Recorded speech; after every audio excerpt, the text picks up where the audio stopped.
Magandang araw sa inyong mga bata. Ako si Teacher Elday, ang guro nyo ngayong araw sa edukasyong pantahanan at pangkabuhayan. Ang gurong malikhain at masiyahin. Kaya't halika na't sabay-sabay tayo matuto ngayong araw. Tara na!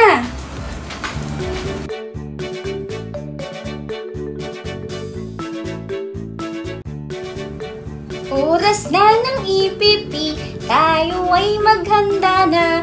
Makinig at matuto, ikaw, ako, tayong lahat. Magsaya, makinig, matuto at maglibang. Kaalaman sa IPP, tunay na pakinabang. Oras na ng IPP, tayo ay maghanda na. Makinig at matuto, ikaw, ako, tayong lahat. Magsaya, makinig, matuto at maglibang. Kaalaman sa IPP, tunay na pakinabang. Layunin: nakikilala ang iba't ibang kagamitan sa paggawa ng croquis o disenyo.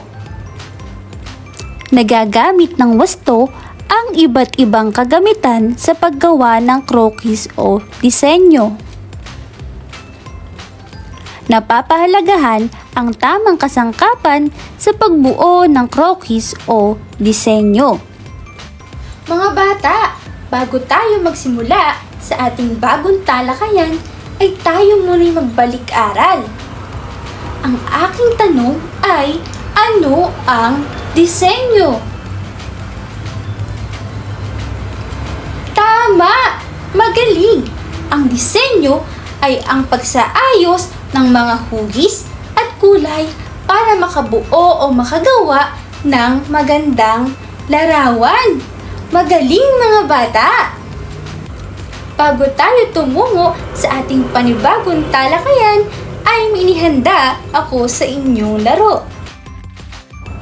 Panuto: ayusin ang mga gulo-gulong letra hanggang mabuo ang tamang salita. Ano ang sagot? Magaling! Ang sagot ay divider. Ano ang sagot? Magaling! Ang sagot ay compass.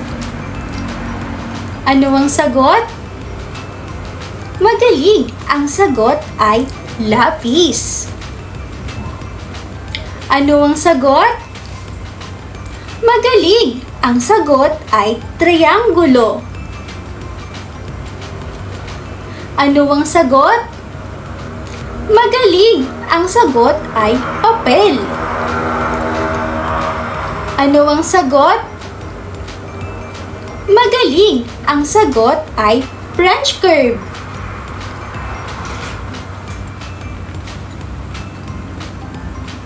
Ano ang sagot? Magaling! Ang sagot ay protractor. Ano ang sagot? Magaling! Ang sagot ay mesa.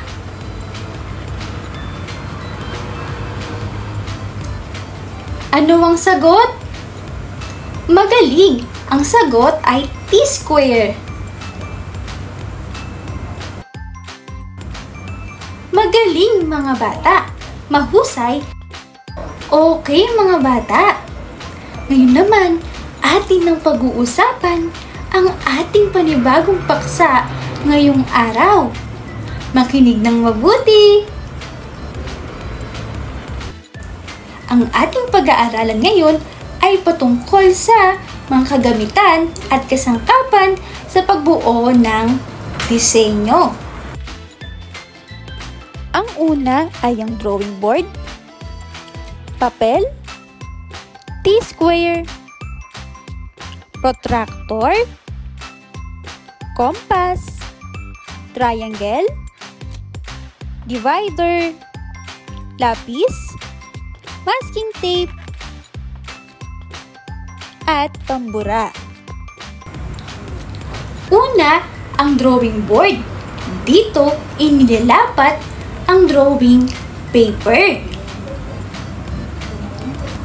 Pangalawa, ang papel. Dito iginuguhit ang mga nais na larawan. Pangatlo, ang T-square. Ito ang head at blade na ginagamit bilang gabay sa pagguhit ng mga pahigang linya. Protractor. Ito ay ginagamit sa pagkuha ng mga anggulong hindi masukat ng mga trianggulo. Compass. Ito ay ginagamit upang makagawa ng mga hugis bilog at arko.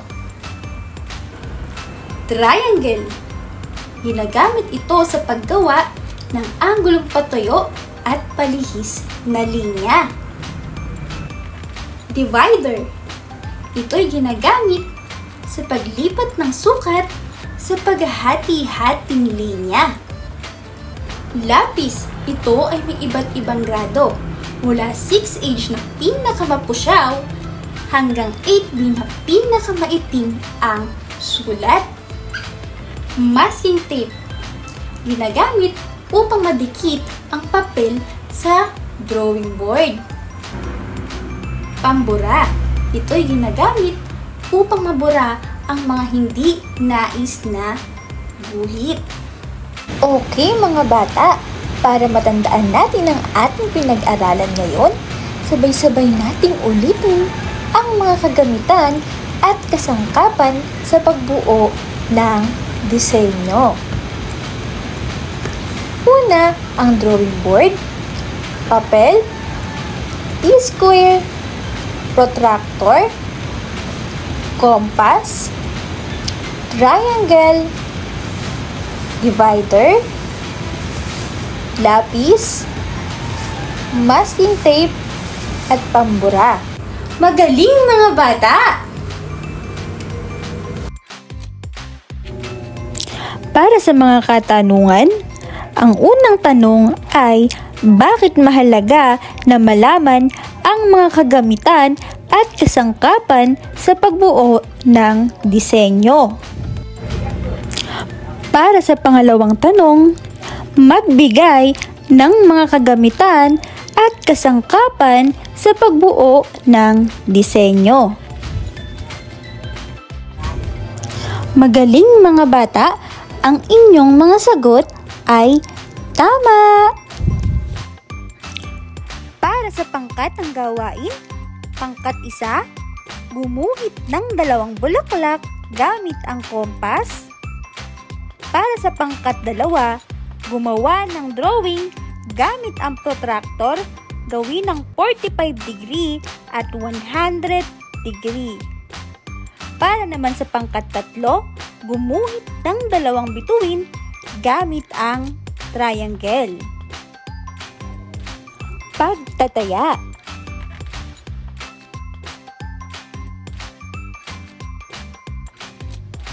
Panuto. Basahin at hanapin ang tamang sagot sa kahon. Isulat ang sagot sa patlang. Una, ito ay ginagamit upang makagawa ng hugis bilog at arko.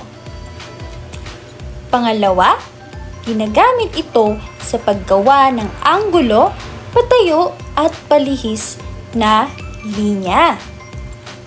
Pangatlo, ito ay ginagamit sa pagkuha ng mga anggulong hindi masukat ng alinmang trianggulo. Pang-apat, ginagamit sa paglipat ng sukat at paghahati-hating linya. Pang-5, ito rin ay maaaring gamitin bilang gabay sa paggamit ng triangle.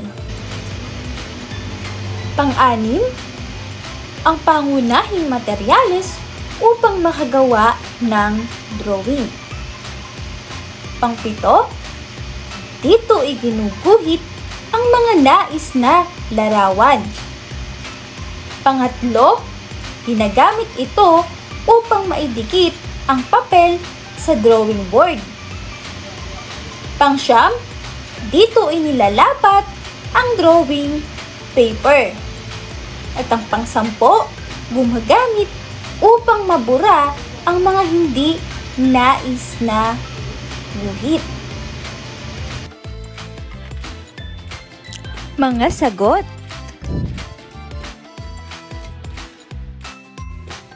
Ito ang mga tamang sagot. Number 1, compass. Number 2, triangle. Number 3, protractor. Number 4, divider. Number 5, T-square. Number 6, lapis. Number 7, papel. Number 8, masking tape. Number 9, drawing board. And number 10, pambura. Magaling mga bata, mahusay. Panigurado, ang bawat isa o ang lahat ay nakakuha ng perfect score. Magaling mga bata, dahil ang lahat ay nakinig sa talakayan patungkol sa mga kagamitan at kasangkapan sa pagbuo ng disenyo. Ngayon, para naman sa takdang aralin, gumuhit sa bond paper ng iba't ibang disenyo gamit ang mga kagamitan at kasangkapan sa pagbuo ng disenyo. Maraming salamat mga bata! Muli, ako si Teacher LJ, ang gurong malikhain at masiyahin. Paalam!